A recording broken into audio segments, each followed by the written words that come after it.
Scully, you're looking a little ominous back there.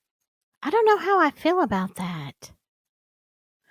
Okay, tonight we are going to talk about some letters you have sent in of the spooky paranormal, and I don't know how to describe it. Kind of a slip in time?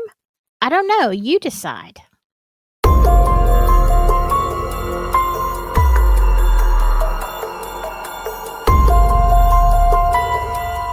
Well, hello, my spooky friends. Yeah, Scully. Okay. You all gave me such good suggestions for him. And he does have some cool sunglasses, but he's probably going to break those out a little bit later. He wanted something for his head. You know, it gets a little bit chilly, even here in Alabama. So I'm going to show off his skull cap. It's got guitars on it. And no, he can't play the guitar, but he's working on a method, okay? I don't know. But it is cool. If you like it, give him a thumbs up. I'm sure he'd appreciate it. Look, but it gives you a dark, ominous look, Scully. I don't know. See, I have a new monitor. I have like so many monitors now, and my studio is set up really well. But the lighting, I haven't figured out how to fit the lights on now with this gigantic monitor that my son got me. So give me a little bit. I'm probably going to change the background anyway. But let's get into it. Okay, this letter comes from Trudy, and Trudy says, I worked for 25 years as a FedEx driver in 4 different states.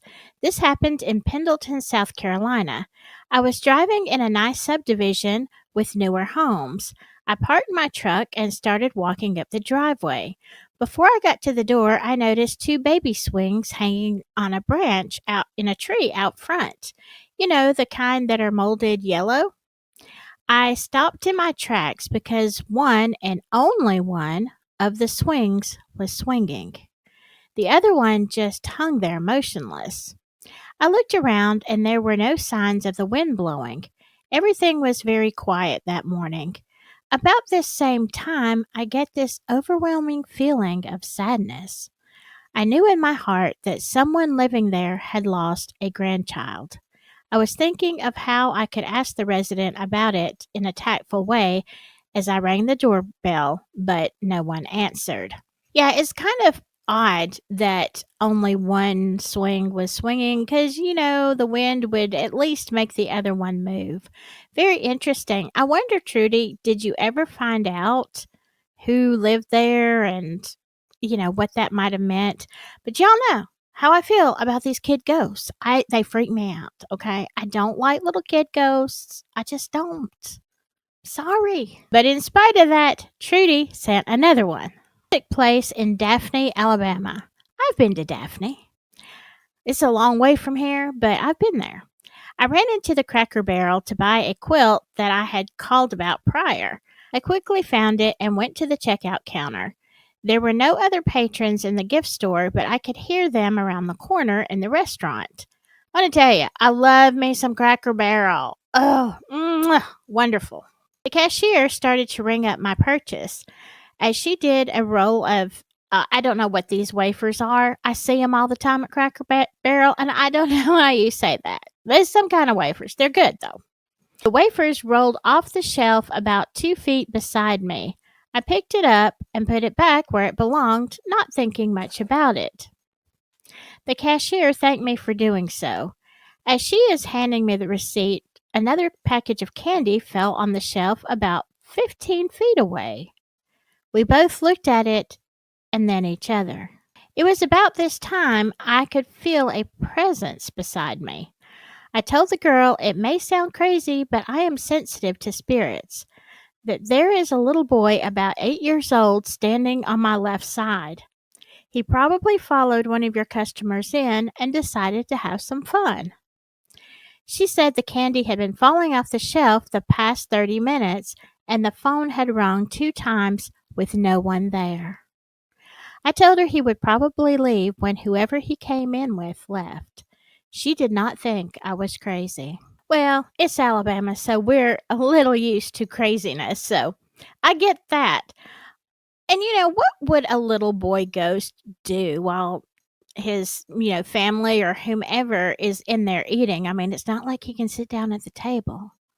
I don't know. So I guess he was just wandering around the store and trying to grab some candy and some cookies. But that is crazy that you could feel the presence and know who it was. Again, that would freak me out. I can deal with adult spirits or whatever kind of spirit, but I don't like the little kids. Although that's a cute one and a sweet one. I wonder, since you don't know who he came in with. It's not like you could ask the family, but it makes me wonder if this happens frequently when these people or the family, whoever, goes out in public. Does this little boy pull shenanigans all the time? I would love to know. Thank you so much, Trudy, for sending that one in. Okay, this one comes from Dimps the Alien. And you see her sometimes in my comments section. But she emailed me these stories. I can't talk today. I don't know. It's the after Christmas, between Christmas and New Year's. Like, look, I'm a little bit insane. I never know what day it is, where I'm supposed to be, what I'm supposed to be doing. Do y'all get like that? All right. Dimps says, when I was in my teens, I had a couple of odd experiences in my family home. I never felt it was haunted, but perhaps because of my age and being female, I had a poltergeist thing going on. One evening, we had a small dinner gathering. In the dining room, there was a knick-knack shelf on the wall. A small wooden horse flew off of it and halfway across the room and landed under the table. Nobody else seemed to see it happen or care, but I sure did. There was no earthquake. We are in California, and nobody was near it.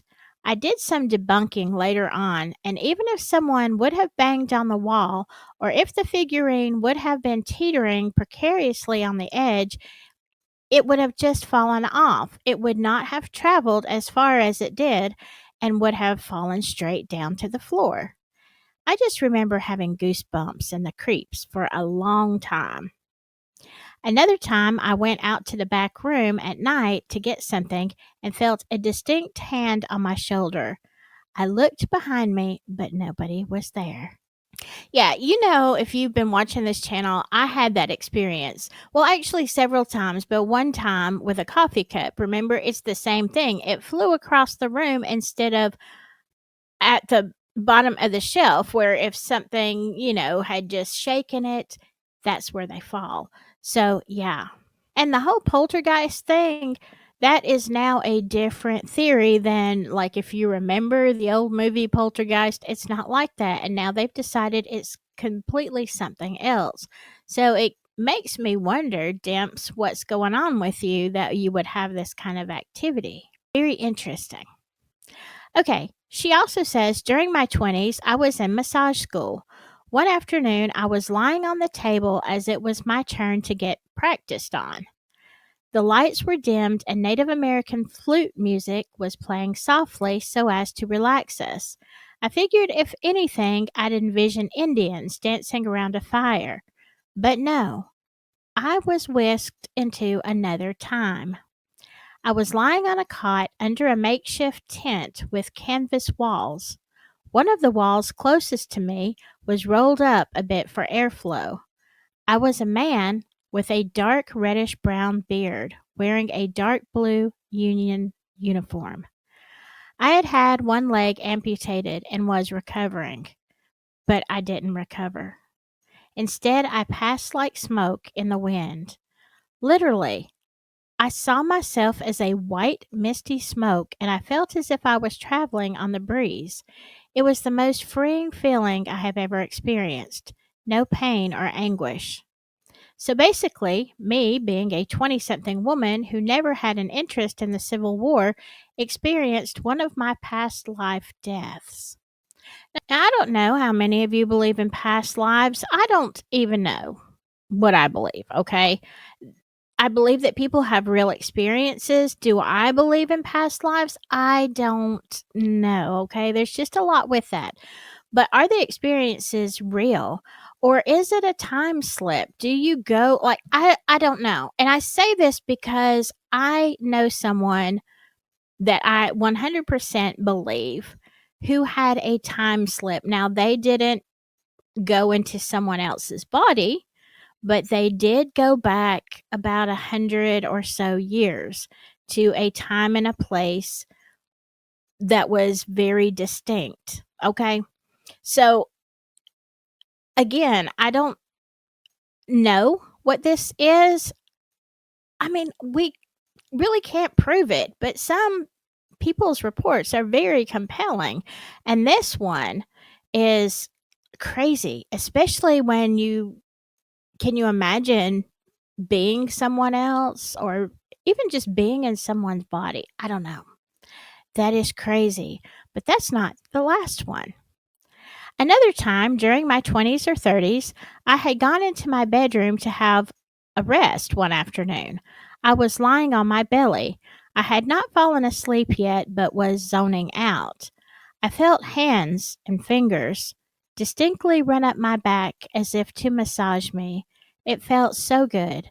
But I turned around, and when nobody was there, I said something like, "If you are not of love and light, you are not welcome." Nothing ever happened after that. I don't believe it was bad, but because I was a bit freaked out, whatever it was probably didn't want to work me up anymore. I don't want anything working me up. Okay? No touching. No touching. Y'all know how I feel about this. Keep your little ghostly hands to yourself. Okay? And the last one, I was not close with my grandpa, but before he passed away in assisted living, he had suffered a stroke and was paralyzed on one side. The night he passed, my mom and her two sisters were at his bedside. He had the death rattle, and right before he died, he raised one arm off the bed and with his fingers made a waving gesture, ever so slightly, kind of like that was on the side that was paralyzed from the stroke. My mom and aunts knew it was his way of saying goodbye. Look, I have seen some crazy things happen. I've seen some crazy things happen lately, and my coworkers, well, I was telling one of them about it, and they think I'm nuts, but like I saw what I saw. Okay. I'll talk about that another time. But yeah, never underestimate what can happen in a situation where someone is passing or has just passed. Thank you, Dimps, for sending this in.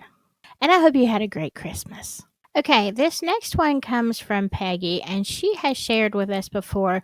Now, I'm going to tell you this may need a little bit of a trigger warning because it does talk about self unaliving. Okay, but it is a great story. Peggy says, "This story is hard for me to write for some reason. I sent it in to IANDS and was exhausted afterwards." I'm not familiar with that, Peggy. I'm not sure where that is. Or I'm not sure what group or what that is. A little backstory. I was living in North Alabama, and my brother David lived in Mississippi in 1980. My husband and I were fixing to move to Charleston, South Carolina. That is such a phrase. I don't know if y'all use it everywhere else. I have a friend who hates that phrase. She's not even from this country, and it gets on her last nerve. But we are fixing to do something all the time. We're either fixing to make a cup of coffee, fixing to go to bed. That's just what we do. We're fixing to do it. I know you're from Alabama. So in this case, she and her husband were fixing to move to Charleston, South Carolina. I wanted to go see David before we left. So I'm talking to David, and out of nowhere, he said, "When I die, I'll let you know that I'm okay." Notice he didn't say, "if I die." He was 24 years old and healthy. I kind of laughed and said, "Okay." Fast forward 8 months or so, and my mom called me and told me he had unalived himself. Okay, the actual story. 6 months after he was buried, I had just gotten home from work and was sitting on the edge of my bed. My daughter was the only other person in the house, and she was in her playpen. I started noticing a very distinct smell of orange air freshener that the funeral home had used at David's funeral. I hated that smell. Yeah, because that kind of stuff, it gets like, it triggers those memories again, right? I get it. The smell got stronger and stronger, and I felt David in the room with me. I was so scared, and I'm sorry I was now. I felt him telling me that it was him. I mentally told him to go away several times. I had a picture of him stuck on my dresser mirror, hung in the space between the glass and the frame. It fell at my feet. The smell disappeared in a nanosecond, and I knew he was gone. Well, that's the thing, y'all. Sometimes these ghosts are out here scaring us, and we're having these experiences, and we get really scared, and our first gut reaction is like, "Go away," or you run, or whatever, and then you wish you had stayed. But I think, Peggy, that he understood because he left. I am sure, though, that he knew that you knew what he was trying to do and the message that he was trying to convey. Um, just letting you know that he was okay. Thank you for sharing that. I know it was hard for you. And even after all these years, like, look, grief does not have a time limit. So, things like even smells like that orange freshener, and I love the smell of citrus. I love the smell of oranges, but I don't have a situation like that. Okay. So, I get it. Scully, are you mean mugging me? I just want to know. That reminds me though, maybe very shortly, I'm going to share some of my screenshots. You know how I did before when I was editing and there's a voice coming across here in my editing that I am not saying, and you can clearly see that I am not talking. I have several more of those videos, and one is like really bizarre. It's kind of crazy, and I don't know. I think it was an argument between the gingerbread man and Scully. I guess. I don't know. I don't know, but it's weird, and I will share that sometime soon, upcoming. I hope you all are recovering from Christmas, ready for the new year. What is 2025 going to bring us? I was just looking on X, and somebody said, you know, it's bad when the year starts with WTF. Like it's Wednesday, Thursday, Friday. But after all these drones and aliens and all this stuff, yeah, I don't even know. I don't even know what 2025 is going to hold. I guess we better just hang on to our britches. But anyway, Scully and I want to wish you a very happy new year. I will be back soon. I'm going to go live again, but just with ghost stories soon. And I have a guest that's going to tell his ghost stories, and we'll probably do that one live too. So don't go anywhere. I will see you in 2025. Whatever you do, stay spooky, y'all. Bye bye.